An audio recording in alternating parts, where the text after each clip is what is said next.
Broadcasting live, this is Racing Across America with Seth Merrow. Racing Across America is brought to you by CapitalOTBBet.com, the premier online wagering site in New York State. CapitalOTBBet.com. Sign up today. Woodbine Racetrack. Pick, bet, and cheer on world-class horse racing north of the border. And the new Capital OTB mobile app. Wager anytime, anywhere. Download it free from the iTunes Store or Google Play.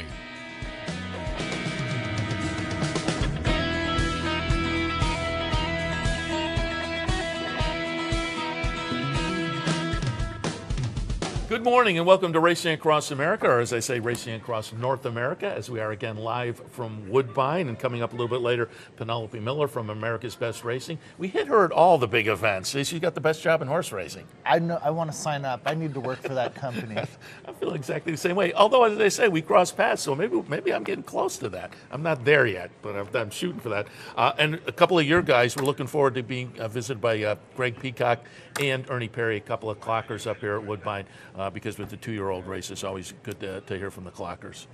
Greg is a long-time handicapper. He's actually a good friend to Andy Serling as well, and he's been around the game for 35 years now. So pay attention and write down what he says, because he's seen most of these in the flesh. We always talk to him up in the press box on our visits, so I thought we'd get him in here and give the viewers the opportunity as well. But top of the show, our friend Keith McCalmont from Woodbine. I saw you a few weeks ago at Saratoga, and you brought the Saratoga weather back with you here to Woodbine. It was, we went out for dinner last night. It was like a summertime night.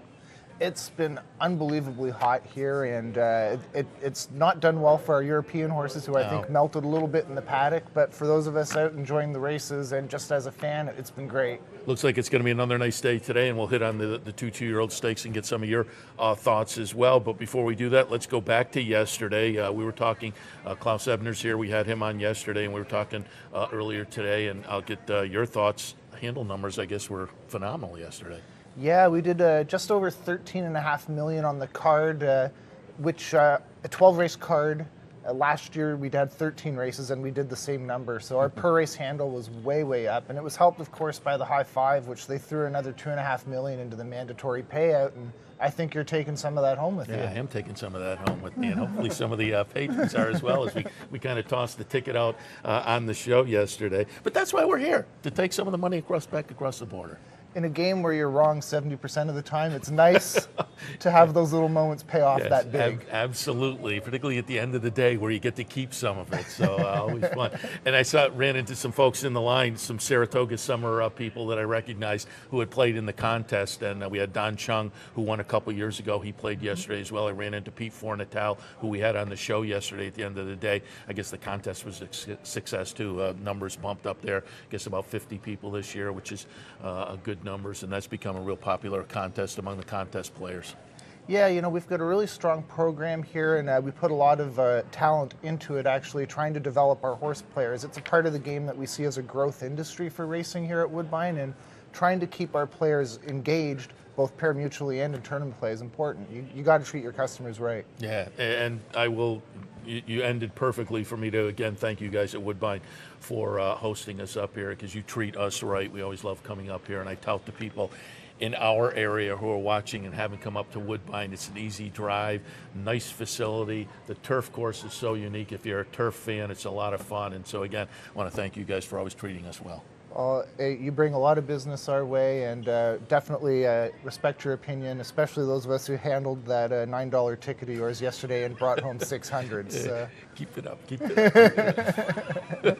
But yeah, it was a fun day yesterday. A little more fun today. But before we get to today, I do want to touch on the Woodbine Mile, which Oscar Performance, I was standing down in the winner's circle. Dan Torgsman was standing next to me from Equestricon, and when they put up the first fraction, he was kind of like, it's all over, and certainly it was. Although at the top of the stretch, I thought Mr. Haverkamp was going to go by, and I want. A couple of days ago, we had talked with Catherine Day Phillips, and I said you had to be thrilled, and I think she was, because that was his first time in Grade 1 company, and so that was a nice second for Mr. Haverkamp. But again, at the top of the stretch, just given those early fractions, Oscar Performance had too much left. Yeah, the scratching of the filly last Cerdan earlier in the day basically blew up the pace scenario on the race, and Eurico his heart was bursting out of his chest after this. He's so proud of Haverkamp, and he made the very smart decision to be up front and press the pace. And those two went around 1-2 the whole way. You couldn't close into the fractions, they said. It was just they left too much to do. Yeah. And that's not the way Haverkamp runs. He's more of a sit back and make one run. So for him to finish second in a grade 1, not playing his game, that's a really strong performance. But full credit to the winner. It was a really emotional victory. And Erin Lynch, Brian's wife, the assistant trainer, came up to the press box to scrum it up afterwards. And she was near tears twice talking about it because they thought they lost him after the Arlington Million. Yeah, for folks who don't remember, it was pulled up in the Arlington Million, subsequently turned out all right, had been working right in our neighborhood at Saratoga. And she said, when asked, debate between coming here or going to Keeneland, they didn't want to face Heart to Heart, which was kind of interesting. And the pace scenario worked out great for them here. If you don't know, Heart to Heart is a complete need for the lead type. But I also said back to Saratoga, and that's the game plan. I'm going to go back to Saratoga. I guess today headed back to Saratoga with Oscar Performance. They're going to take him home and train right into the Breeders' Cup Mile. And I love that you bring up Heart to Heart because he's a Canadian bred and one of our favorites really? Yeah, I here. didn't know. Yeah, he's one of those that's a lot of fun because he's one of those front runners that just does not want to quit. And when I first got into the game, Forgo was the horse that pulled me in. So for years and years, I just could not go with front runners. But now I've had it kicked in my head. If you have a bona fide speed horse, particularly in some of these longer races where it's a little bit counterintuitive, but if they can get out there and lope along a little bit, going a distance. But he's a speed horse that plays into a mile and gets it done. Yeah, I think somebody had a Twitter poll the other morning about do you prefer one that makes them all or one that comes from the back? And I think as a trainer, it'd be interesting to put a heart monitor on someone and see what happens with a horse like Heart to Heart, because you can only go so fast so far. But then you watch a horse like Winx who closes from out of the clouds, and every time she runs, I think, well, she's not getting there this time. She always does. Yeah, that last race on Winx, you really thought she wasn't going to get there. Not this weekend, but a few weeks ago. Man, that was phenomenal. And for folks who don't watch international racing, pull it up on YouTube. And speaking of international racing, again, a nice day yesterday. Also, do want to mention a little bit of a disappointment with Pink Lloyd, who broke through the gate. The horse of the year last year, and we had talked to Robert Tiller a couple mornings ago. That had to be a big disappointment for that crew. But I saw Eureka Da Silva interviewed afterwards and kind of eavesdropped, and he said, when they reloaded, just didn't have the focus anymore. And he kind of had a feeling at that point was not going to be his day. He's a little bit of a funny horse at the gate always. He trains most uniquely of any horse at Woodbine. He's a sprinter. He can't be around other horses. He just wants to beat them every morning. So Bob takes him out to train at 10:30 when the track is just about closed, and he lopes around himself like the slowest thing you'd ever see. You wouldn't know he's the fastest horse in the country. But as you say, he beats himself. He gets in the gate. He tries to jump the gate every single time. And there's been inquiries on a couple of his wins because they thought he left early. Yeah, and it was interesting again, as he did dump the jockey yesterday and got reloaded, but just didn't have it yesterday. So that was a little bit of a disappointment. Although, take nothing away from the winner, Yorkton, certainly a good performance in there. You know what? Once he got to the lead, the race was basically over, and you could see Eureka was trying to get Pink Lloyd into gear, and he just wasn't responding. He lost himself at the gate, and it's unfortunate. Starship Jubilee in the Canadian, and then Johnny Bear in the Northern Dancer, and I just bring that one up because at 16-1, Sully said it when we sat in and did the handicappers report a few minutes ago. Maybe next year we'll all get it, as Johnny Bear is now doubled up. What's the phrase? If you miss the wedding, don't go to the funeral. Well, we said probably not going to get the price on the third try around, but congratulations to those connections as well. Again, on a really nice stakes day yesterday, but nice stakes day today as well with the two-year-old stakes, and I thought we would take a look and get some of your opinions. And then Talma first up, and while we talk, the guys in the studio, I think, can pull up the replay. I wanted to look at the Bolton Landing and watch Stillwater Cove win for Wesley Ward. I had that one right underneath. I used Minted on top in the P.G. Johnson at Saratoga, subsequently scratched for that. But she's run well against the boys over in Europe. So Minted was on top for me with Stillwater Cove underneath. So I went 10, 12, 8, and 13. But what did you think of the Talma? Well, Minted's going to scratch out of this race. Oh, really? Okay. She didn't ship up. Okay. So you can draw a line through her, which probably is a dramatic change for your ticket. Absolutely. I won't get too much into this filly because Penelope Miller is going to come on and talk about her in a few minutes. But La Pelosa, the Godolphin filly, has been here since Saturday. She arrived with Hawkbill last week. And unlike the rest of the Europeans who had trouble shipping over here and were last minute, she's looked a picture all week long. And she's big, scopy type. She's going to love stretching out. It's for me, she's my play of the day. Taking a look at a couple of the other horses, My Gal Betty's never been beaten past the wire, although she has been disqualified once. I think the point of entries are really starting to step up as this crop develops, and I think he's going to be heard from as a stallion. So I'm looking at My Gal Betty and La Pelosa in an exacta box. Sounds good. Let's move on to the summer. That's the 2-year-old stake for the boys today, and the guys can pull up the replay again. Going back to Saratoga, we'll watch Fog of War break the maiden in the career debut. Just gets up by a neck under Javier Castellano. Castellano back on board again this afternoon. I put that one on top off the nice gutsy win last time, but I thought Wallace was going to be interesting. Maybe to sneak away on the lead. On the stretch out with that long stretch, we'll see if the horse still has some gas left as they come down to the last furlong. But at 10-1, Wallace was interesting to me. War of Will also in my mix. I went 3, 6, 8, and 9. What did you think in the summer? Yeah, I mean, I can't stress enough what great betting races these are, because there is no standout in here, really. You're going to have a 3-1, 7-2 type favorite. So playing even within the race, you're going to get big exactas, big tries. I want to use Avies Flatter on top. Eureka's a tremendous rider of our turf course, and there's a bit of buzz about this one being special locally here at Woodbine. Like you, I also liked Wallace. Private purchase out of the last race, and it's always interesting to me when a horse goes to turf for the first time and steps up. This horse already had good form, and when it hit the grass last time out at Woodbine, it won the local prep stylishly, got bought. I think this is a horse that is going to continue to improve. I'll take 10-1 on that. Yeah, as I say, the price is interesting on that one with some nice early speed. So you mentioned something we talked about on the Handicappers Report. Both of the 2-year-old stakes races are nice competitive betting races. And again, nice card yesterday, nice card again today. Want to again take the opportunity to thank you and everybody at Woodbine for the hospitality.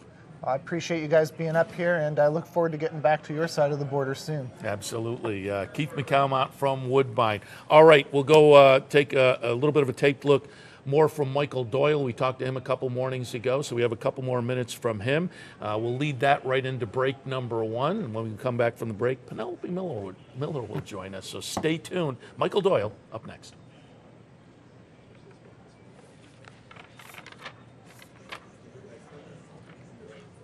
Saratoga all season. Sure. All the trainers I had down there, I asked this season. Yes. Difficult job, 24/7, 365 being a trainer, and you have to get out there and win races and deal with owners. So it's a tough job. But what do you love about being a horse trainer? I've just been around horses all my life, you know.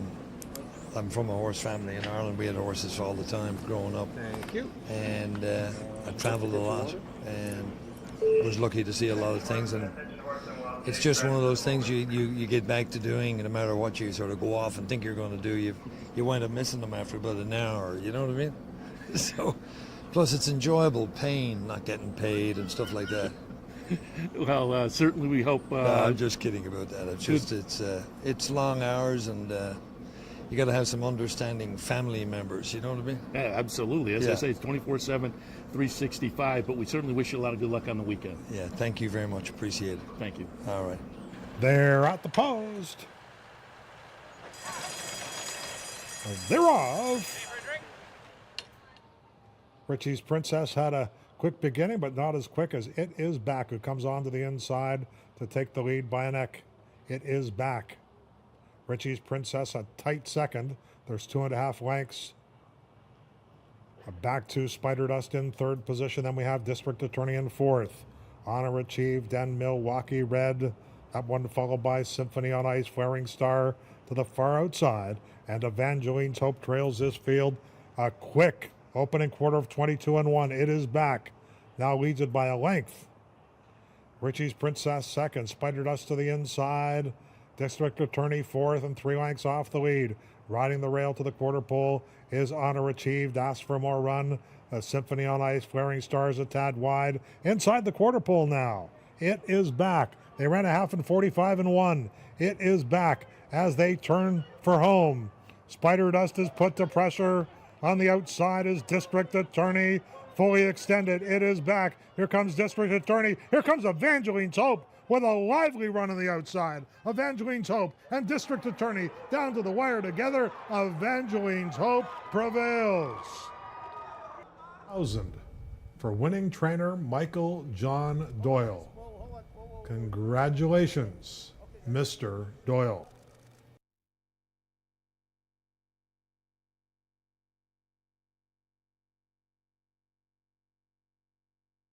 The backstretch workers are the heart and soul of what we do. They're the backbone of the industry. People on the racetrack are very giving people. It's a very oppressive community of people helping one another. We see it all the time.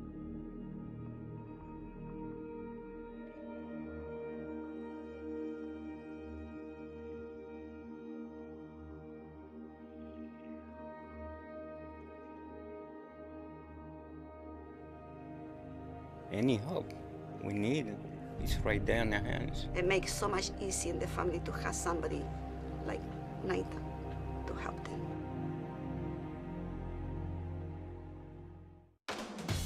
Visit Rivers Casino and Resort, the Capital Region's only destination for live table game action and the hottest new slots paying out millions.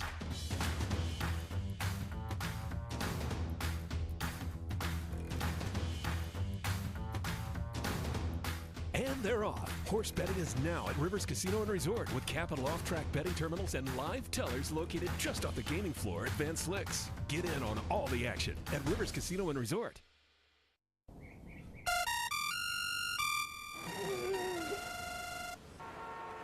Come on. I want sales reports on my desk by Monday. Whoops. My bad. Love racing?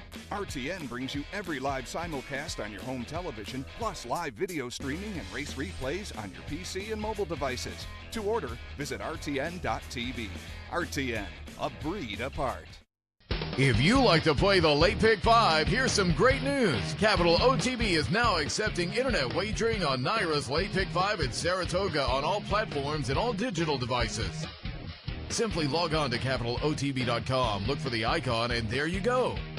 If you're playing on one of your digital devices, just open your Capital OTB Bet icon, click on the menu button, and scroll down to find the Late Pick 5. Late Pick 5 wagering, now at Capital OTB. Welcome back to Racing Across America, live from Woodbine. As promised before the break, Senior Manager of Digital Media for America's Best Racing, Penelope Miller. Good morning. Good morning. It's great to be back on the show. Thank you so much for having me. Happy to have you. It was just a few weeks ago you were up in Saratoga. It's been a turnaround for a lot of the folks like that. Pete Fornatal yesterday, he was on a week and a half or so ago. We talked to Riley Mott on the backstretch. He was on with us closing day with Mucho running in the Hopeful that afternoon. But as I say, we talked to you about mid-meet, I guess, or so, on one of your sojourns to Saratoga. Unbelievable that it's already the middle of September. It seems like Saratoga should still be going on, but I always feel that way. It's such a special place. Yeah, I watched the Grade 1 Hopeful on Monday, and on Sunday I was at Scarborough Downs watching the $3,200 sulky horses, and then back for a Grade 1 at Woodbine yesterday. You know what? There's no wrong racetrack to go to, is there? If you can have some fun, maybe win a bet or two. And you had a good winning yesterday. Yeah. But you and Brian Spencer participated in a little bit of that super high five. All credit to Brian Spencer. I just put some bankroll behind it. It's always fun to cash a ticket, and I happen to sometimes have good luck here at Woodbine. So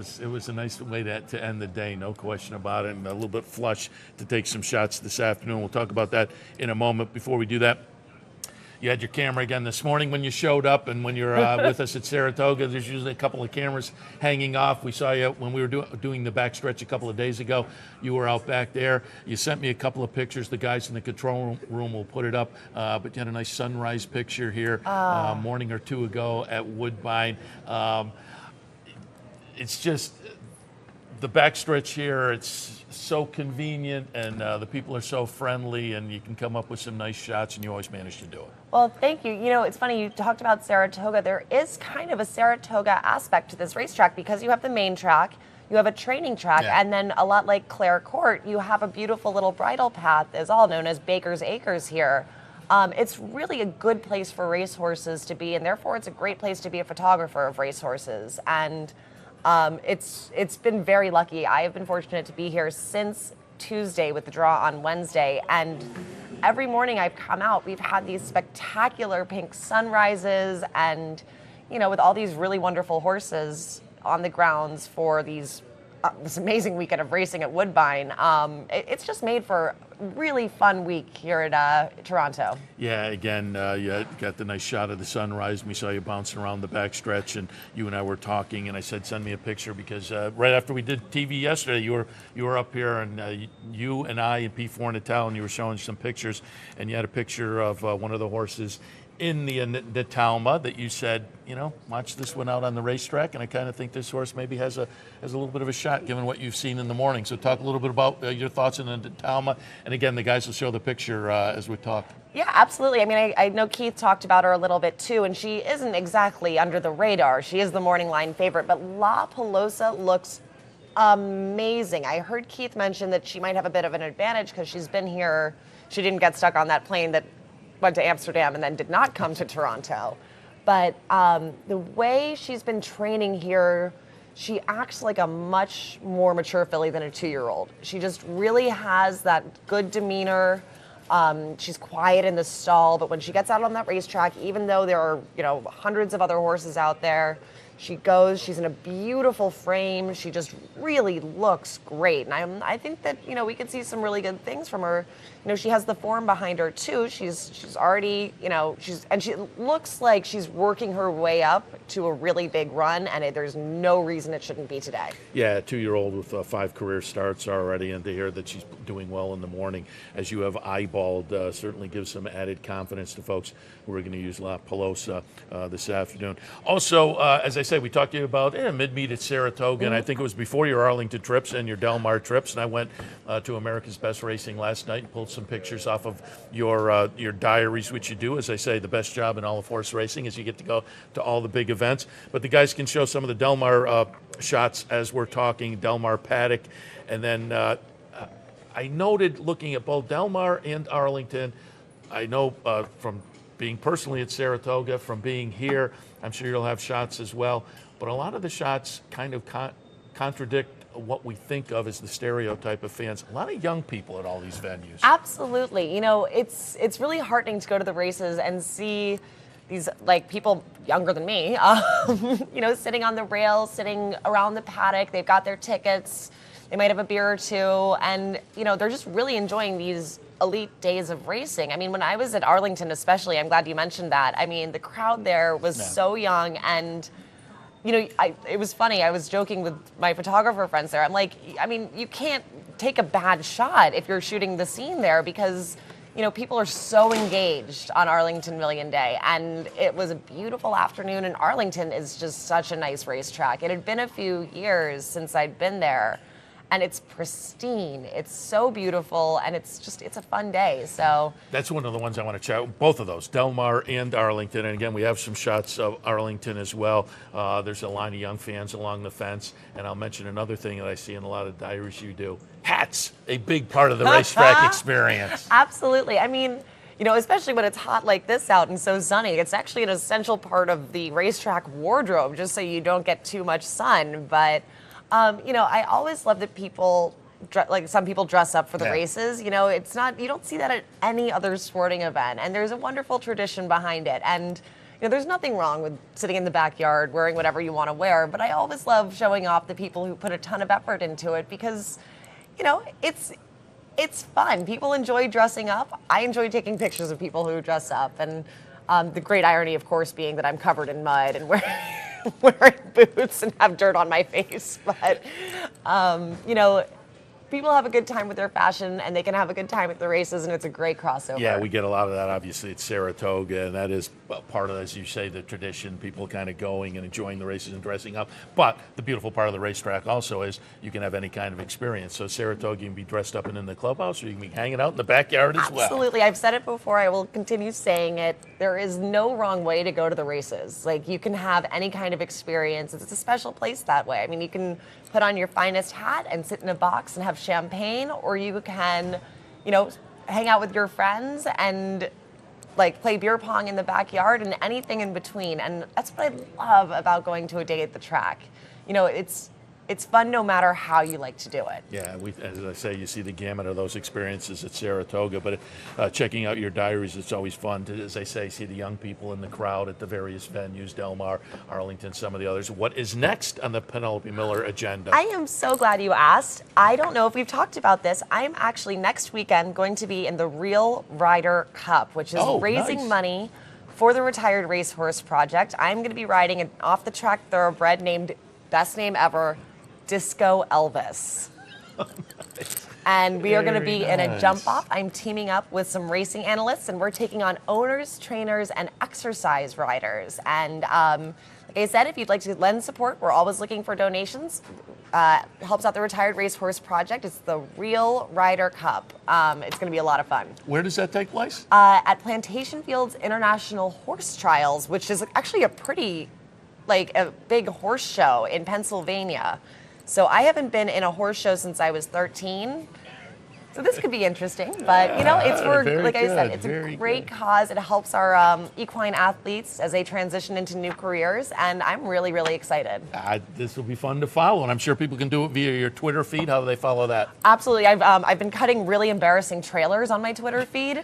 I found out that iMovie has a trailer feature, so overly dramatic, please tune in. But yeah, absolutely. My Twitter feed, my Instagram, put it on Facebook, because I'm excited about being involved in something that helps retired racehorses, because I love our equine athletes. I'm excited to see the results now as well. America's Best Racing, always tout that website. A lot of great information there, betting side, social side, and whatnot. People can check it out. Google America's Best Racing, and as I say, your diaries are there as well. Anything new and interesting we should follow on America's Best Racing? Just that, Stay Lucky continues to go. It's our free-to-play app. If you want to start betting but you don't really feel like investing money, just download Stay Lucky. If you pick consecutive winners of races, you can win amazing prizes. If you beat Zenyatta's streak and get 20 races in a row, you win $1 million. I like that. I Very know. good. Well, I like that too. I could buy an apartment. That's why the trips out of town are good. You can save a little money outside of New York City when you're at these venues like this. Fantastic. But you are at the center of the universe in New York, and then branching out to the other venues, easy to follow at America's Best Racing. Penelope, always enjoy the visits. Thank you so much for having me on. This is my favorite thing in the world. Penelope Miller, again, Senior Digital Manager at America's Best Racing. We'll head to a tape piece now. Robert Tiller, unfortunately yesterday, Pink Lloyd, a little bit of a disappointment after the little meltdown in the starting gate. But we caught up with Robert Tiller to talk about some of his entries today, including the nicely named Be Very, Very Quiet. I coming love up. that name. So Robert Tiller up next. Stay tuned. Clocker's coming up to talk some 2-year-olds live here on the set. We'll be right back. And just want to go to Sunday, the Vice Regent. I love the name of this horse. Be Very, Very Quiet. Possibly a little bit of a clunker last time. You expecting a rebound? Oh, he'll run a lot better in there on a turf. We had a little problem the last time. He was hard to steer, and you got to throw that race out. And he runs second on the grass. He'll run a credible race. There's some nice horses in there. The Stronach horse is a nice horse in there, and another one, I believe. So, but he's training well enough to be right there. Down the outside, Ellis My Love fighting back. Y'all have a nice day. Then Mizuchi down the extreme outside. Be Very, Very Quiet is starting to finish on very, very well. Out in front, Eskaminsen. Be Very, Very Quiet down the extreme outside. And Eureka Rosa da Silva trying, but Eskaminsen still in front. Eskaminsen from Be Very, Very Quiet. Eskaminsen holding out to win it. Eskaminsen by a length. Be Very, Very Quiet second. There is My Love third. And where's Anthony got in for fourth? Well, we're happy to be here and wish you a lot of good luck over the weekend. Pleasure, and I hope everybody has a good day and enjoys it. Thank you. Thank you. Little. Yeah, yesterday. You're going to start with yesterday? Okay, I got a few things. Okay. All right. We all right?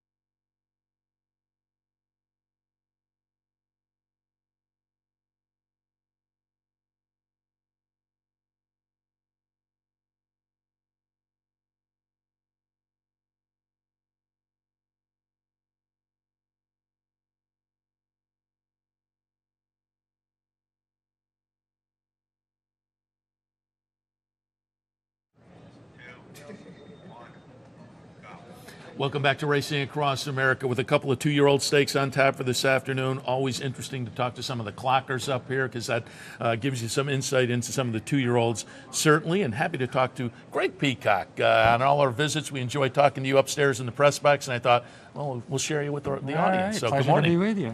Happy to be here. Happy to have you on board. Let's go back to yesterday a little bit because we were talking actually up in the press box after the races yesterday, and you said it was an interesting day because a lot of the races were pace dependent, and I think none more so than the Woodbine Mile itself, where Oscar Performance just kind of got out there and just set his own pace. Positively, and what ended up happening, and if you watch the race, the horses who came out 1, 2, 3, 4 at the quarter pole were 1, 2, 3, 4 at the finish, and I think when we're moving on to the Breeders' Cup and races like that, I mean, Oscar Performance, his performance has to be somewhat downgraded. Delta Prince, Stormy Antarctic, Oscar Performance, and Mr. Havercab. More pace pressure. I think you're going to find that he's not going to stand up as well. They came one of the quarters.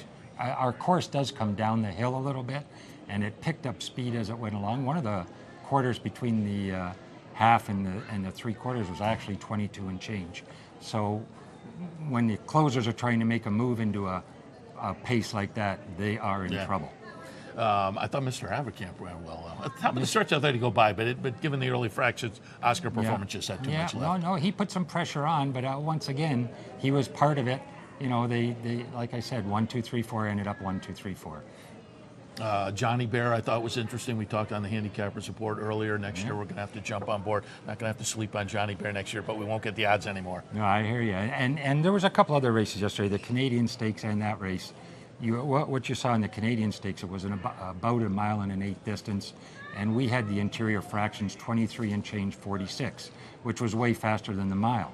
So what ended up happening is you had a horse like Starship Jubilee who came from off the pace and really did get a setup, to allow that.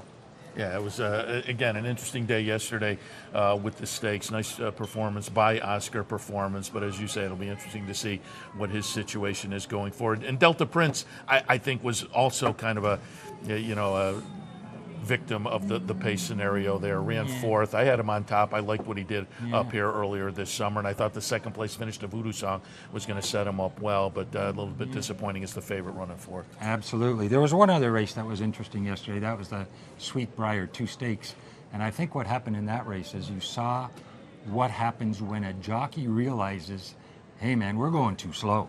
And you saw Moonlit Promise, Eurico Rosa da Silva. He's our leading rider for a reason.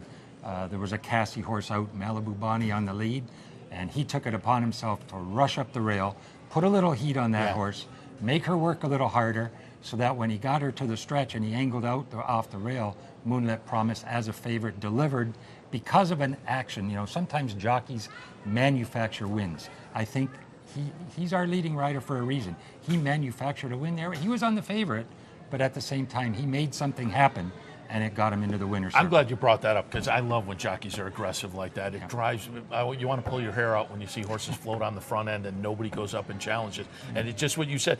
I mean, he makes a big move. Pull up the replay. You can see the thought process going. He comes up and says, I'm going to push. And he doesn't go up and go by. He just did enough to make the front runner say, I got to do something here. And he left enough to make the stretch move again. You see it. I think Andy Serling always calls it right. Oh my God, he said, this turned into a grab-a-thon. So you got everybody coming out there choking down, and then all of a sudden, what do they say to the trainers when they go back? Oh, I couldn't catch him in the stretch. Well, you know why you couldn't catch him in the stretch? Because you let him get too soft a lead. I've never bet on the wrong horse. I've just gotten bad rides. You know what I mean?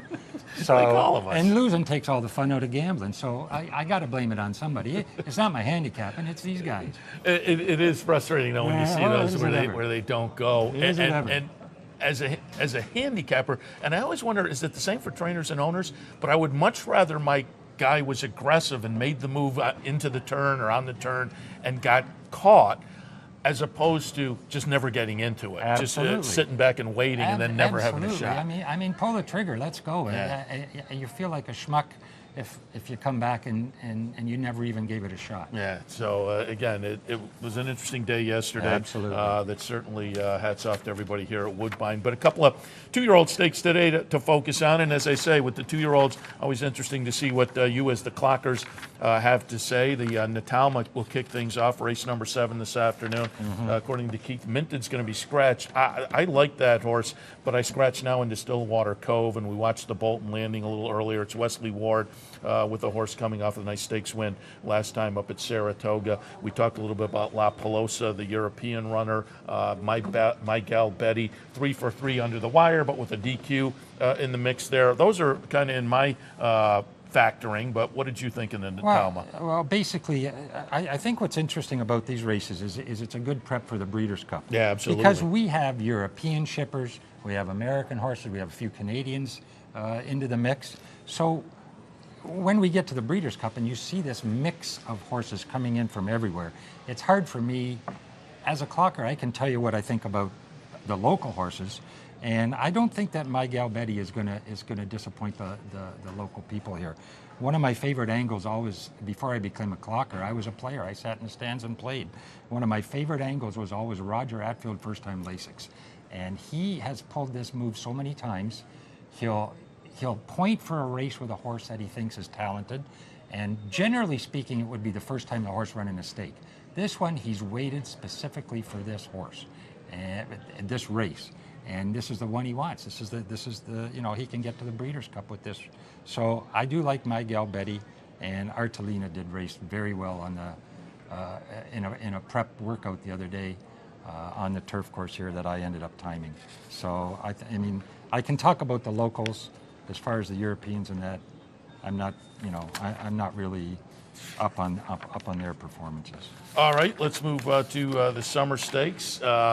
In the summer, again, a little bit earlier, we watched Fog of War for Chad Brown win the Maiden Breaker down at Saratoga. I like that one off the gutsy performance there.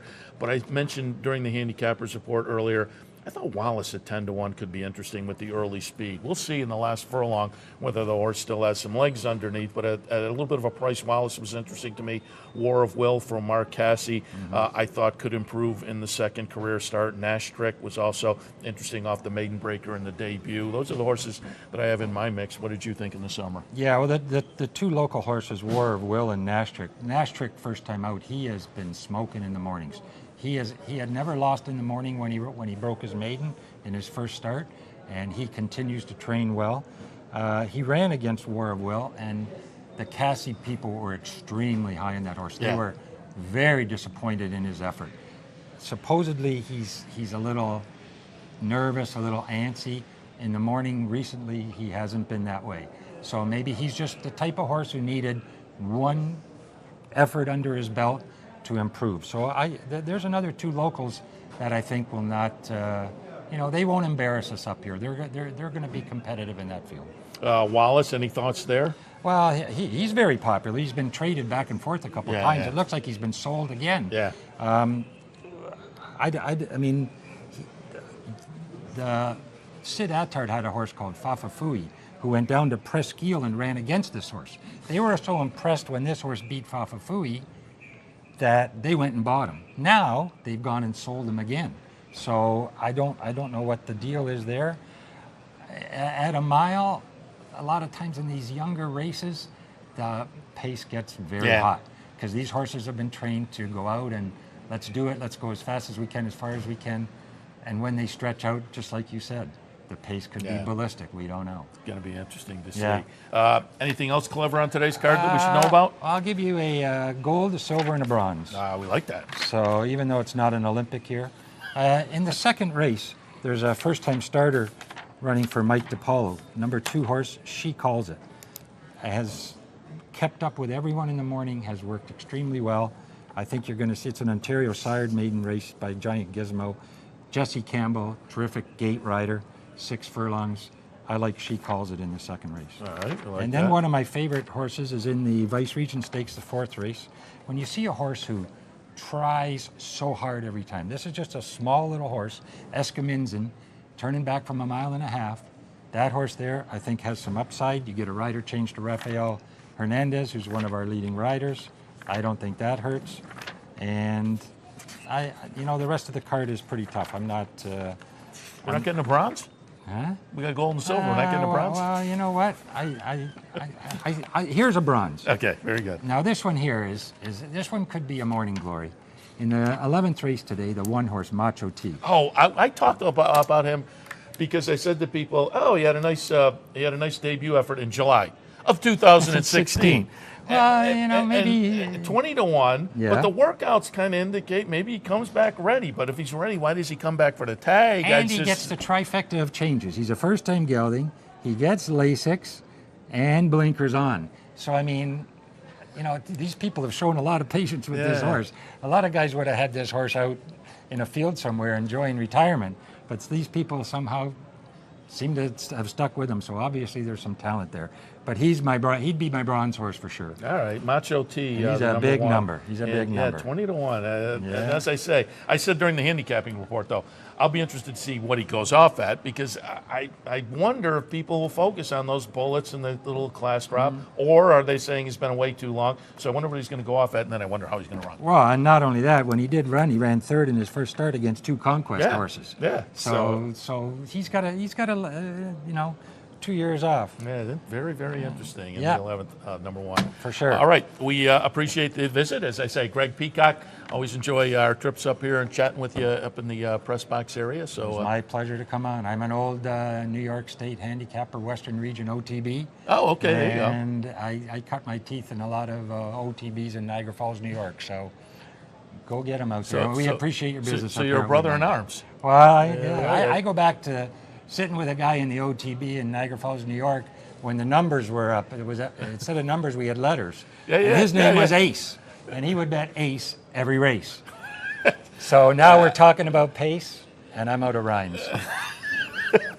And I remember and I don't know about Western OTB, but at Capital we used to have the big cardboard tickets. Oh yeah, with the numbers, and God forbid there was a coupled entry because then you would try to translate the number into the letter, I remember those days. All right, Greg, appreciate the visit. All right, we'll head to some tape pieces. David Adams, assistant to Mark Cassie with some runners this afternoon. We hit on some of those with David Adams. That is up next.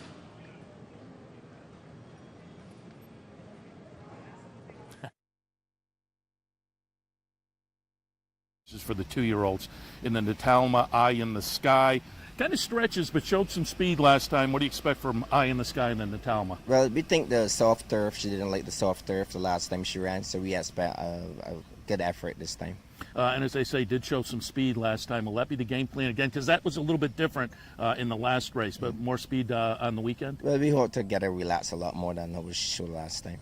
And then coming up in the summer, a couple of runners in that one. Muskoka Runner, if I'm pronouncing that correctly? Muskoka Wonder. Yeah. Muskoka Wonder and War of Will. Talk a little bit about Muskoka Wonder first. Well, he ran in the prep for this race last time, and it was soft going the same way, and he didn't really enjoy it. So that way we gave him another crack at the state company and see what's happening. And Muskoka Wonder joins Crawl from the bar, running on well, Moon Swings. And it is Muskoka Wonder, much the best by a length. No excuse, Crawl from the bar. Also War of Will. War of Will. Mark sent him out here from Saratoga with a big reputation. But he was a little short in that race, so we noticed. And since that race, he's been doing really, really well. So we expect big things from him. All right, good luck on the weekend. Okay, thank you. And Nashtrix got the better of War of Will, just like Larry and Moon Swings trying to make up the ground as Nashtrix come clear. Nashtrick in front, and Nashtrick all clear by 2.5 lengths. And the others will battle out second, third, and fourth. But it's Nashtrick, a nice-looking type, has gone on to win well. Nashtrick by 3 to just like Larry, a show photo. Moon Swings are on the inside, War of Will, and out wide is Serrata. The rest were well behind, 123.59.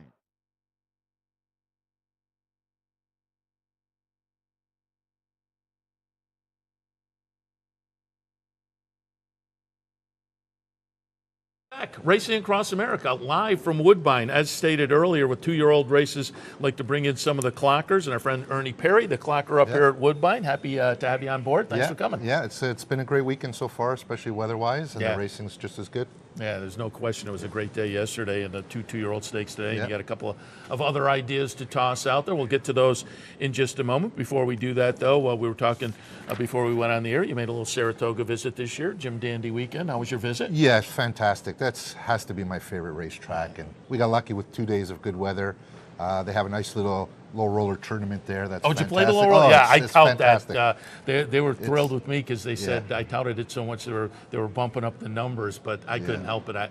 I like the contest concept because you have Right. to think a little bit differently, but that you get in cheaply, and with a Yeah. couple of hundred people in there, the prizes are okay. And it's live money, so we got our money back. Yeah, exactly. We couldn't complain. It was a great day. Yeah, no, I highly tout that low roller every Sunday and Monday there at Saratoga. Glad you had a good visit. Let's talk a little bit yesterday. Anything jump out at you? We talked again with Greg just a couple of minutes ago. Pace kind of played the factor in the Woodbine Mile when the fraction came up for Oscar Performance. You kind of knew it was going to fall into his lap. Yeah, it was unfortunate. There was a scratch, and she would have been on the pace. But hey, that's a nice horse. I'm glad to see a rebound. And Pink Lloyd, a little bit of a disappointment, but with a complete excuse. He's a little bit of a funny situation. If you read the trouble lines, always the gate is a little bit of a situation. Broke through and dumped the jockey, and Eureka de Silva said when they reloaded, just had kind of lost focus. So, you know, disappointment, but had an excuse, obviously. He's a quirky horse. He comes out at 10:25 to train every day, so he's really quirky. And the things that he's done, quite amazing. Yeah, there's no question about a horse of the year last year, and he's a win machine. He'll get back on his game. Again, a little bit of a disappointment. Yet not to take anything away from the winner in there, certainly, but it was a nice day. Certainly yesterday, but I wanted to touch a little bit on the two-year-old stakes, and you got a couple other races, as I say, as well. But why don't we kick things off in the Natalma? I have mentioned a couple of times already. I just kind of scratched into Stillwater Cove. Keith McCalmont earlier said Minted didn't make the trip, so Stillwater Cove is where I fall. But La Palosa is interesting. My Gal Betty is interesting. Artelina may be the one I will pull in now with the scratch for Catherine Day Phillips. What were your thoughts in the Natalma? Yeah, so I think the race goes through La Palosa. She breezed 23-2 the other day, almost standing still. So she's very professional. Took to the track, walked the track, and just blew out the last quarter. I'm quite like you. I like Artelina. 59-3 that day, beat Tiz Breathtaking, which has won a stake, finished second in stake, and beat that one by 5. So coming into that race pretty good by Artie Schiller with De Silva. Yeah, again, I think it's both of the two-year-old stakes races are interesting betting races, offer a little bit of value, and you can have some confidence going in a few different directions. The two-year-old boys in the summer stakes, Fog of War, I'm a Chad guy. And so Chad Javier off a nice maiden breaker in the career debut at Saratoga I found intriguing. But Wallace, to me, at the 10-1 price, could be a player. War Will, Nashtrick also in my mix. But again, if that 10-1 holds up, the number 6 Wallace is the interesting horse to me. But what did you think in the summer? So Wallace obviously is a pace factor. It was a soft turf, and just put him to sleep in that race. Avies Flatter worked with Nashtrick several times this year. I love Nashtrick first time out, and I also liked Avies Flatter, and I thought Avies Flatter is the better horse. That's just my personal opinion. And Fog of War, obviously, you have to consider Chad Brown and Castellano. I'm going to stick in this one with War of Will. This one came out here with it was 8-5 first time out. Came out here with some big expectations. You know, just went easy. Gets Lasix for the first time. The last work in 101 was best of 6, just destroyed Moon Mission, which went in about 4-2. Talking to the people that I talked to, and you mentioned David Adams, he's really high on the horse. Glad the horse has had some time with him. So I'm going to follow my information, and I hope to get 10-1 on that one, like the jockey change. That's the horse I'm going to stick with. Yeah, and Mark Cassidy's one of those guys. Asmussen, one of those guys as well, who a lot of times the horses just improve with one under the belt. Yeah. They get a little educational step forward. I seen it last year, and the name escapes me, but it was on a turf race, and horse came out 4-5, and again, high expectations, but second time out the horse.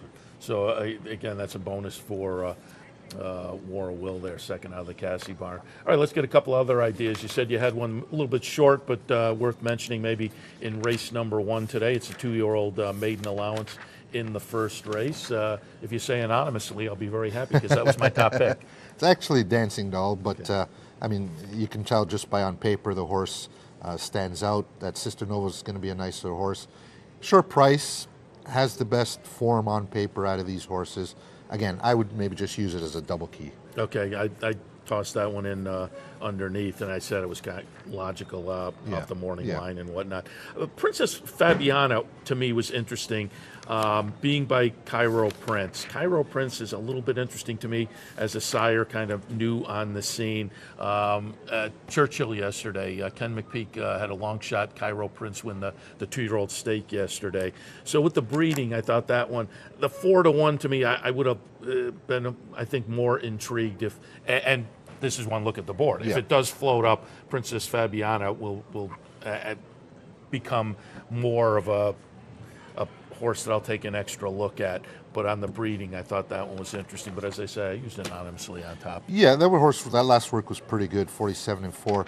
Just that sometimes his trainer's better second time out with his first time starters. Yeah, he's a great trainer, and I just like to look at him second time out. All right, and you said you had maybe a thought of interest in race number 5 this afternoon, and we did the handicapping show a little bit earlier, and we can use a horse that's interesting because both Sully and I, who sat in the handicapping with me, had this labeled as a very competitive race. I had it written at the top of the page, and I think you could go in a bunch of different directions and make similar arguments for and against horses. So give us something to hang our hat on in the 5th. Well, the number 5, How's That? I've bet this horse all 3 times, and you can see the odds are right, but the form is horrible. Patrick is still sticking, first time on the turf, by Bent Attorney, Crown Attorney. That's a huge grass family here in Ontario. And the last work in a minute 3, I'm going to give it one last chance. Will be a huge price, and I'm going to find a way to use that somewhere. But if I'm wrong, I'm wrong at 50-1. If I'm right, I look like a genius. Yeah, no, and that's the thing about horses that are a price. They're a price for a reason, but if you roll the dice and take the shot, you get paid. Yeah, the horse is consistently working very, very well. And I'm just waiting for that one time. But like I said, one last chance for me. I will ask you, as a clocker and a guy who goes out here and does it, is that a thing, Morning Glory? I remember, you remember Frank Wright, the guy, the trainer in New York, who did the WOR TV show for years with Charles C. Candy. He had a horse, I'm not going to remember the name at all, but he had a horse that worked in the morning a couple times in 33. But he'd come on in the afternoon, he was nothing. I mean, is Morning Glory a real thing? It's an absolute real thing. There's one that I've been watching, and it's working in 45 and 45 and 45 and gets to the 8th pole and just stops. So it's a real thing. It's as I say, I remember that Frank Wright horse, and that was the first time I heard the term, and I've always had that in the back of my mind. Give us some thoughts before we let you go, just for folks who maybe jumped on board this weekend and got intrigued by the Super High 5 carryover yesterday and the Woodbine Mile. As we get into the last few months of the season, we're now in far enough. Any names people should be keying on, or any trends that people might want to follow here at Woodbine as they're playing along? There's another 2-year-old that's going to be coming out called the Boss Factor for Josie Carroll. She's already, you can see, has had 3 of them, 3 first-time starters that all have won, and they've all worked together. And this one potentially could be the best of all. The Boss Factor? Yeah. All right, we'll put that on our stable mail. Appreciate it. Ernie, as always, appreciate the visit. Good luck this afternoon. And thank you. Again, we'll thank you as well. Appreciate the hospitality you guys give us up here at Woodbine. Well, it's great to have you guys here. Well, hopefully we'll see you next year in Saratoga. That's the game plan. That is always the game plan. The countdown began the day after Labor Day. Right. But we also have the countdown to Queen's Plate, and we'll come back up here next year. And always fun to come up here enjoy the racing at Woodbine. Great day yesterday, great day again today, and we'll talk a little bit more about today with Catherine Day Phillips. Going to send it to a tape piece for her. She's got some interviews, some horses in today that we talked about in this interview. So we'll go to Catherine Day Phillips. I'll come back right after that and wrap things up here live from Woodbine. Stay with us. Catherine Day Phillips next. The 8th race on Sunday, it's an optional claimer. You have Vale in there, a 5-year-old. It took 9 starts to win, but now has a couple of wins coming in. Is this one of those horses just maybe took a while to figure it out? Well, she actually came to us just this year, and she's ran on the synthetic surface just for the first time this year. And I think that she seems to like the Tapeta, and has handled that well. And I think that's really been her key. She's done well at Woodbine. She's handled the Tapeta well. Top of the home stretch, Vale by 2 or 3 lengths still. San Nicolas Storm on the outside with a really nice move and is running on down the center of the track. Vale and San Nicolas Storm are well ahead, but Vale's not stopping. And Vale has got this race well and truly won down to the wire, and it's Vale gate to wire. And another one for Catherine Day Phillips. And Vale and Eureka Rosa da Silva by 2 or 3 lengths to San Nicolas Storm. I'll take the cake. We were based obviously down at Saratoga during the season, and I had a bunch of trainers come back and talk to us on our backstretch set. And one of the questions I asked all the trainers, I'll ask you. It's a tough job, 24/7, 365, and you have to keep the owners happy and win races and whatnot. So it is a tough job being a trainer, but what do you love about being a trainer? What gets the juices flowing with the profession? I love watching the horses develop. I absolutely, that's my thing. I love the young horses. I love seeing them improve. I love seeing them figure it out. And I love waking up early in the morning, if you can believe it. I love watching the sunrise every day, so that's good. Very good. Good luck this weekend. Thank you very much. Thank you. Thanks for coming up.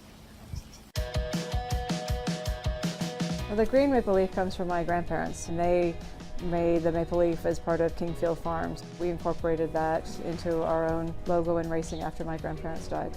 I'm a very, very proud Canadian. My father represented Canada as an Olympic equestrian. Being Canadian was always part of my world, and being, representing Canada as a family, as an individual, and now as a trainer.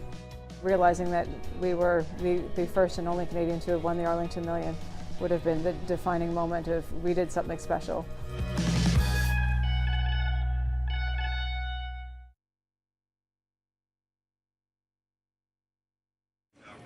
All right, we'll wrap things up for our visit here. Woodbine Mile Weekend live from Woodbine. Certainly appreciate the hospitality. I've said it probably 20 times already, but they really do treat us very well when we come up here to Woodbine.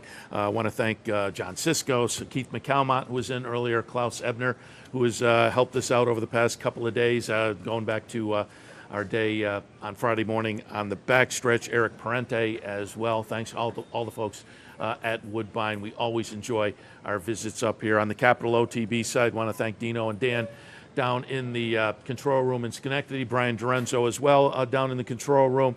Mick Richards here, who put the packages together that we taped on the backstretch. Mike Callahan and Sully Crotty, who sat in, obviously, on the Handicappers Report the last couple of days. Thanks to everybody from Capital OTB and the folks higher up the chain at Capital, as well as, again, we appreciate their support at these various venues out of town, and we want to, again, invite you to give us some feedback if you would like to at viewermail@capitalotb.com, or alert us via Twitter or Facebook and give us some feedback. And as I say, if you'd like to see something that we haven't done when we go on these on-the-road trips, that is certainly something we would like to hear as well.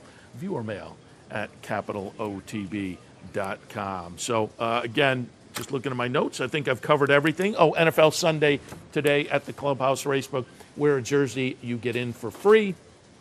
Put your name in the squares, get a chance to win some prizes every Sunday during the NFL season. NFL Sunday at the Clubhouse Racebook, 711 Central Avenue in Albany. All right, going to wrap things up here from Woodbine. It's been a lot of fun. Again, thanks to everybody that helped out up here and via Capital OTB. Thanks to all of you for tuning in. Hopefully you appreciated it. More importantly, hopefully we gave you some information to make some money on this Sunday afternoon. So that's the game plan. Cash a few tickets. We'll be back in the studio a little bit later this week as we get back to our regular programming. But in the meantime, cash some tickets, and we'll see you back here in a couple days.